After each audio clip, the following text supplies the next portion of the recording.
नमस्कार मध्ये मी राजकुमार गोपने आपलं स्वागत करतो। सासूच्या खून प्रकरणी जावयाला जन्मठेपेची शिक्षा सुनावण्यात आली आहे। त्याचबरोबर सक्त मजुरी या ठिकाणी करण्यात आल्याची घटना घडलेली आहे।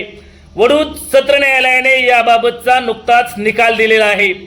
कुकुडवाड तालुका मान येथील सासू असलेल्या रंजना भोसले यांचा नरवणे येथील आरोपी असलेले आबासाहेब बबन काटकर यांनी 22 मार्च 2018 रोजी खून केला होता। याबाबतचा निकाल नुकताच वडूज येथील सत्र न्यायालयामध्ये लागला असून जावयाला या ठिकाणी जन्मठेप आणि सक्त मजुरी अशी शिक्षा या ठिकाणी सुनावण्यात आलेली आहे। याबाबतची अधिक माहिती अशी की 22 मार्च 2018 रोजी सायंकाळच्या सुमारास सासू असलेल्या रंजना हनुमंत भोसले या आपल्या घरासमोर लसूण सोलत बसल्या होत्या।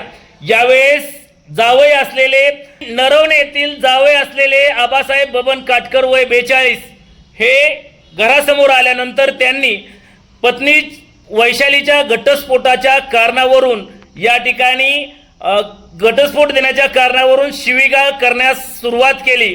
सासूला शिवी देण्याच्या कारणावरून दोघांमध्ये या ठिकाणी बाचाबाची झाली आणि नंतर आबासाहेब काटकर यांनी पिशवीमध्ये आणलेला चाकू हा सासू यांच्यावरती वार केला।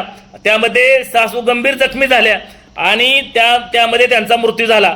याबाबतचा गुन्हा मसवड पोलिसांमध्ये दाखल झाल्यानंतर मसवड पोलिसांनी आरोपी असलेले नरवणे तालुका मान येथील आबासाहेब बबन काटकर यांच्या विरोधात गुन्हा दाखल करण्यात आला होता।